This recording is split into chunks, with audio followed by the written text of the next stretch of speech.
1 out of 3 people is affected by an imposter syndrome. Maya Angelou, writer extraordinaire of this era, when publishing her 11th book, thought that she would be finally discovered as a fraud.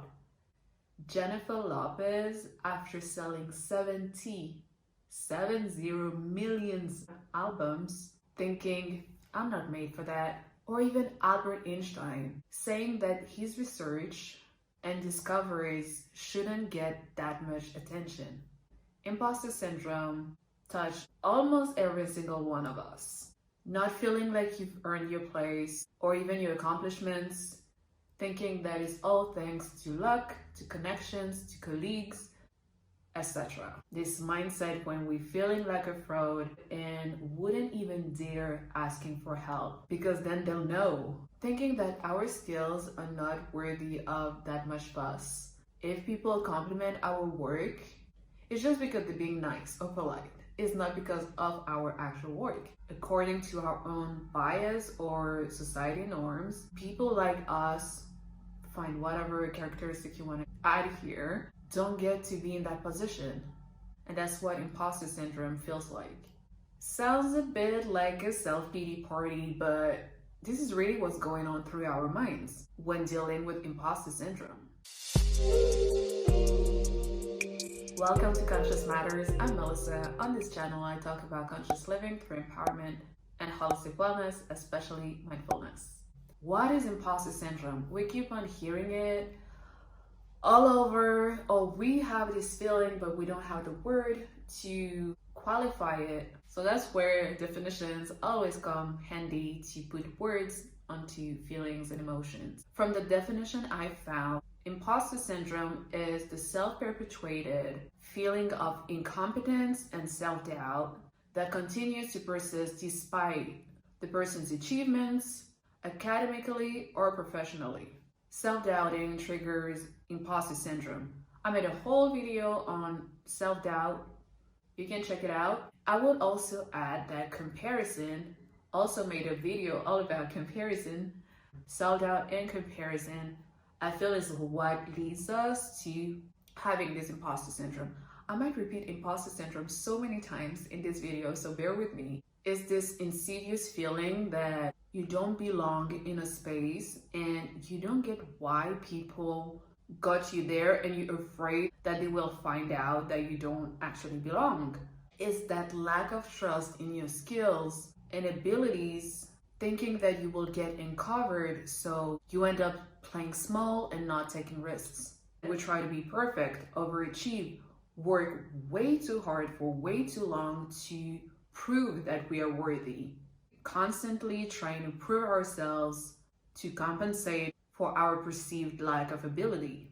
And that behavior, ruled by the imposter syndrome, leads to stress, to anxiety, to guilt, and oftentimes to burnout and depression, because this is not sustainable to function as such for anyone, and is obviously not enjoyable at all. In other words, to put it in a nutshell, it's a distortion of who we are and who we want to be, very much linked to our self-worth.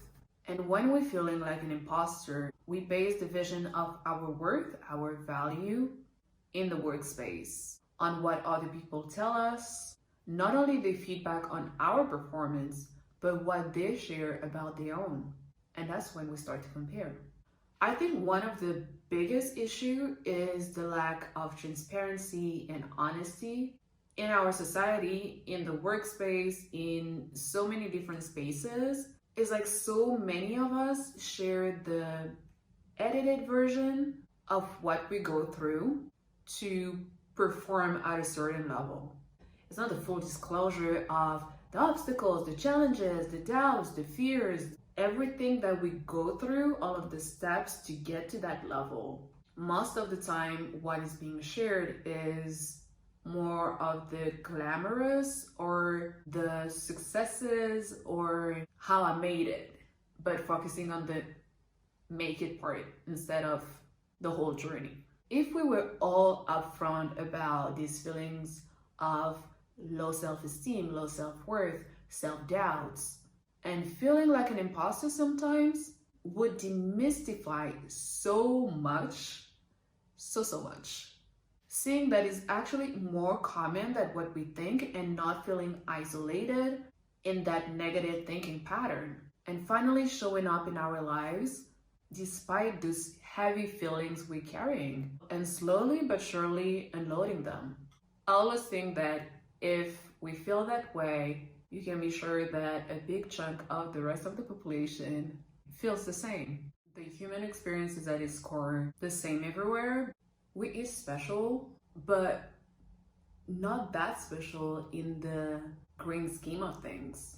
This imposter syndrome is something that I dealt with in the past. I managed to graduate from 2 bachelor degrees, which I took at the same time, 2 masters, all of them with honors, taking the bar several times. I'm sharing that not to boast, but because despite all of that experience, all of that knowledge, all of that validation through different accreditations from several universities, I still felt like a fraud when applying.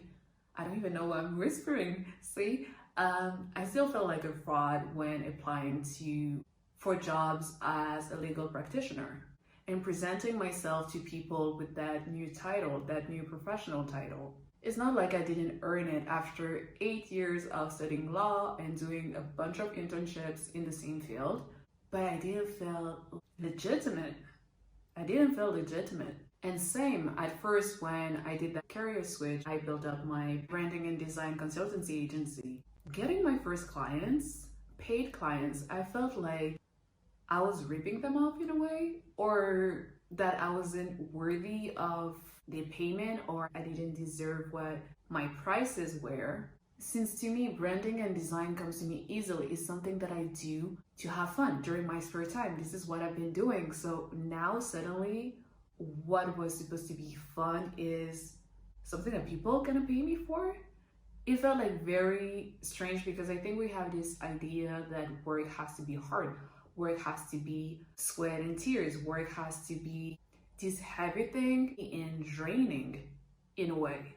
We don't think about work as, oh, it's like this fun, enjoyable thing. As a general norm, of course, a lot of people enjoy the work, and I think that's the way to go.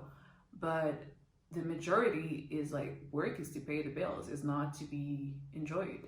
So yeah, it's a hobby of mine that I used to do and paid for fun for myself in my alone time. So now people are paying me for it? Like, really? Are you sure?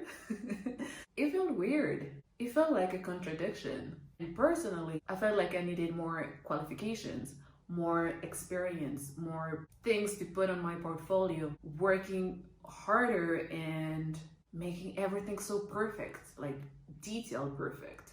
That didn't mean that I was not professional, skilled, and providing incredible value to my clients. But to me, that wasn't enough. Feeling like an imposter. We oftentimes forget that things that are obvious to us can be amazing for others, can be of tremendous value for others. But since we're used to it, we think that it's normal and easy, or something that we enjoy that comes easy to us is not a big deal, when it can be a big deal for other people. The first thing to get rid of that imposter syndrome is to stop the false narrative that we tell ourselves.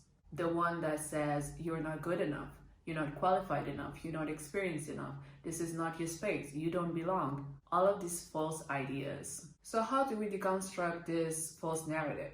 First, we have to think about how we create it in the first place.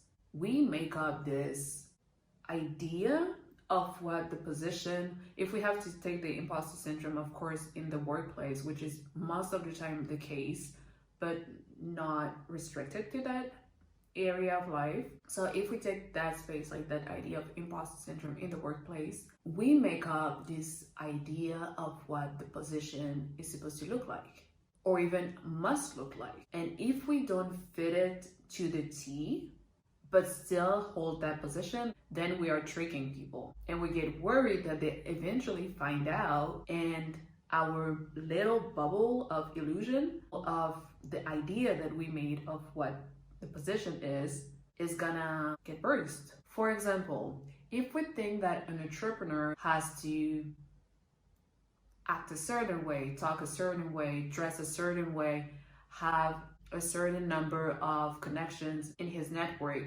he needs to have X amount of experience in the field that he chose to create his business in. The entrepreneur has to live in that city where his business is gonna boom. If he's not in that city, it's gonna be like too hard. And so many other things. You can add whatever you want to add in there. So having made up this persona of what an entrepreneur is, if you're missing one of the qualitative that makes up your idea of what it is to be an entrepreneur, then you cannot be one, and you're a fraud if you dare calling yourself an entrepreneur and you're not fitting all of the boxes that you set up yourself, or what messaging you received and you made up all of these boxes as a consequence. Instead of saying, I have an idea, I decide to strategize that idea and make a profit out of it, and only that makes me an entrepreneur. So to deconstruct this false narrative, we have to first of all let go of the idea that made it in the first place and stop identifying with it. The second thing is questioning your inner critic. What is my inner critic trying to protect me from? Why do I feel like I need to hide? Is it because of fearing judgment, failure, humiliation, ridicule? What is it? Now that I know that, I have the answer to my questions. How can I reassure and comfort myself in a way that will stop feeding the narrative, the false narrative that I've been telling myself? Number 3, I think is very obvious, but I'm still gonna put it here. We have to stop thinking that everyone else is better than us, or do think better than the way that we do it. We always gonna find people who are doing it way better than us, but we also gonna find people who are doing it way worse than us.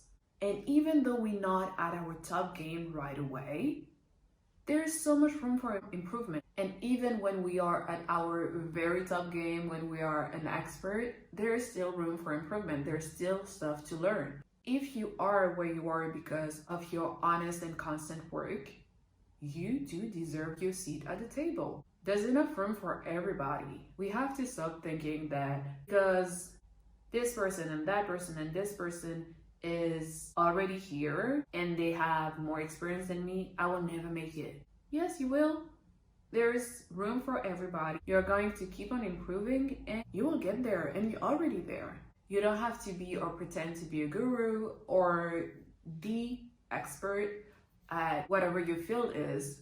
And there's this quote from this YouTuber doctor called Ali Abdal, and he says, there's no need to be or pretend to be a guru or the expert, but just be a guide encouraging others to explore and to go on a similar journey that you've been on, which I really love because it grounds us so much and lessen the pressure that we put upon ourselves. And it's very funny because this is literally the mindset that I use for the podcast and now the YouTube channel, because it stemmed from just the idea and the will to share, to tapping from my own personal experiences, my own personal challenges and obstacles and successes as well, and everything that I've learned from them, and to share that so it can be beneficial for someone somewhere, and not feeling like I need to be that self-development guru and be like the expert about everything mindfulness. Are there some people out there who do that more eloquently than me? Absolutely. Are there some people who have much more experience and been in the field for years? 100%. But nobody can be better at being me than me. So if I have to tap into my own personal experiences, there's no better person than me to explain them and to share them. Of that, being a guide instead of the expert of the guru, and just sharing your own journey, and hopefully it will help someone else along their own journey. And the first thing to let go of that imposter syndrome is discernment. Discernment.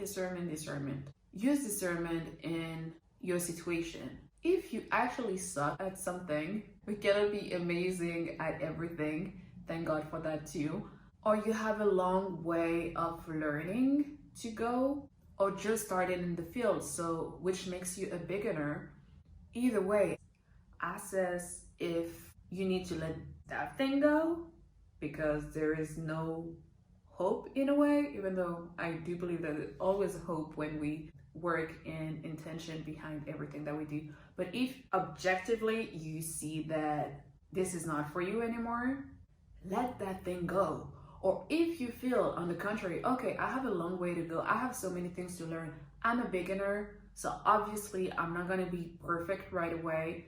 And perfection, I shouldn't even say perfect, like I'm not great right away, but I'm willing to do the work so I can improve my skills. Then triple down on honing your skills to get where you want to be. Am I gonna get backlash for what I'm about to say? But I do think I've experienced imposter syndrome myself. So once again, I'm talking from my own experience. But in retrospect, I do think that it's partly self-victimization plus being a little bit self-absorbed, in the sense that we think, oh, poor me, I'm the only one who's not worth it, everyone is better, doing so much better than me. And this self-victimization with a little bit of being self-absorbed kind of feel like an excuse to not overcome our limitations and our fears that we might have, and which are very legitimate. It's okay to be fearful, we all are. But it's our responsibility to be aware of it, try to understand our fear or our fears and feelings of inadequacy, taking the time we need to face them, but to not let them control the course of our lives, evolution, and goals in life. And instead taking that leap of faith. If you haven't checked out the self-doubt video, go check it out, because I'm talking about the worst case scenario, like thinking about worst case scenario, what's going to happen, pros and cons of taking that leap of faith, of overcoming your fear, of feeling the fear and do it anyway. But of course, I'm not saying that feeling that imposter syndrome is a choice, like a conscious choice. I've talked about self-victimization, but even self-victimization oftentimes is conscious. It's not something that we want. Sometimes we even want to overcome it, but it's something that it comes from somewhere, and I will never invalidate the origins of it. I'm not saying it's a conscious choice, like, yeah, I want to feel the worst, I want to feel having low self-worth.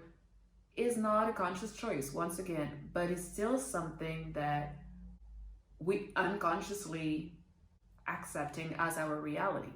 And sometimes it can even be a personality trait that is more favorable to suffer from imposter syndrome, to suffer from low self-worth, to suffer from self-victimization. Other times it can just be because it comes from low self-esteem. It can come from perfectionism, from mental health conditions, societal biases such as certain ethnicities, religious beliefs, gender or sexual orientations that are traditionally not accepted or represented in certain spaces, in certain places. I'm very aware of all of that. I even identify with many of the different causes that I just stated. But once again, as adults, we need to reclaim our power. We need to stop giving it away to external sources, to other people, to societal biases, to company cultures that are outdated. We can work on and improve our self-esteem, our unhealthy coping mechanisms or work habits, to free ourselves not only from the judgment of opinions of others on our attitudes, and if according to them we deserve or not to be in that position, in that space, but also to push us to construct our own false disempowering narrative of being undeserving. We are capable of working on ourselves, on our wounding, on our outdated thinking patterns. And it's that work that will get rid of our imposter syndrome. Sometimes that work can be done by ourselves, and sometimes with a professional, such as a licensed therapist. But in both cases, it's possible to overcome the imposter syndrome. And even then, it might try to pop in from time to time, but it's our job to catch ourselves, to deepen in our self-worth, and to let it go. If we have to do that over and over and over again until it fully dissipates, let's just do that. Let's just do that so it's gone for good and we can truly live a life that is in alignment with our truth, that is pushing us forward, that is empowering us to empower others. So to recap, how to get rid of the imposter syndrome. First, challenge your false narrative. Deconstruct it. 2, strengthen your belief in yourself. If you don't feel valued by others, value yourself. See the greatness in you, embrace it while still being aware and accepting of your shortcomings. List your qualities and strength on paper if you have to, but show to yourself that you're actually worth it, that you have value, you have importance, you matter, you have skills. It will help in self-realization, seeing your X factor, and forging and appropriating a new narrative for yourself. 3, avoid comparison at all costs. Once again, go watch the video I made about comparison, to stop comparing our life and ourselves to others at all costs, or at least stopping unhealthy comparison that gets us in that rut of self-doubt, of low self-esteem. 4, it's okay to be a beginner. We are all a work in progress, and that's the definition of life. If we were perfect right away, what would be the point of so many things in life? The fun thing is being curious about life, to learn more, to discover more, to own our craft, like little by trials and errors, and make it our own. The goal is not to be the expert right away. The goal is to grow. The goal is the growth. 5, very evident, but I have to say it, stop working against yourself. Let go of other people's judgment of yourself. Focus on your part and your vision. If it's not constructive criticism, the rest is outside noise. By stopping working against yourself, start working for yourself. Take a moment to reflect on your achievements instead of downplaying them. I actually did that a couple of months ago. It was not related to the imposter syndrome, but it was related to self-doubt, which will eventually lead me to the imposter syndrome. But hopefully I managed to catch it before. And that way of listing all of my achievements without getting full of myself, of course, but just like having this objective list of I did this and that, it honestly reinvigorated me when I started the self-doubting loop on where am I in my life, so on and so forth, these existential life questions that we sometimes go through. Number 6, validate and legitimate your own self. That's the only validation that you need. The rest is just a bonus. Differentiating between needing validation of others and wanting the validation of others. You don't need the validation of others, but you might want it. But what you need, try to give it to yourself first. Compliment your own self, yet accept compliment for others too. Stop downplaying them. Stop refusing them. Accept compliments from others for what they are. Don't overvalue or devalue them. Because first of all, people think whatever they want to think. And second of all, now you're making the other person uncomfortable because they were just like wanting to give you a compliment. Now you entering into this debate about if we need to like keep on pumping yourself up, or if they should like retrieve and take back the compliment, or don't do all of that. It's not necessary. Just accept it for what it is. Nothing more, nothing less. 7, just like with self-doubt, use the worst case scenario visualization and then take clear-minded action. But take that leap of faith anyway. Bet on yourself, you'll be okay. You will be okay. And number 8, the last one, take your seat at the table. If you're there in the first place, it means that you probably did something right and you're worthy of that space. Don't waste your time wondering differently. Take that time to invest it in your role that gives you that seat at the table. Like the great lady Michelle Obama said, you cannot count on somebody else to give you self-confidence. So in other words, you gotta give it to yourself. And the more self-confidence, not even self-confidence, but at least the self-worth.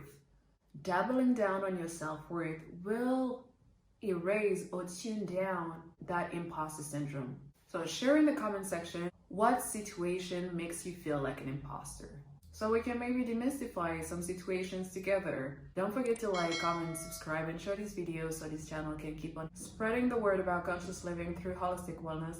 As always, stay true, keep showing up for yourself, and let your soul lead the way.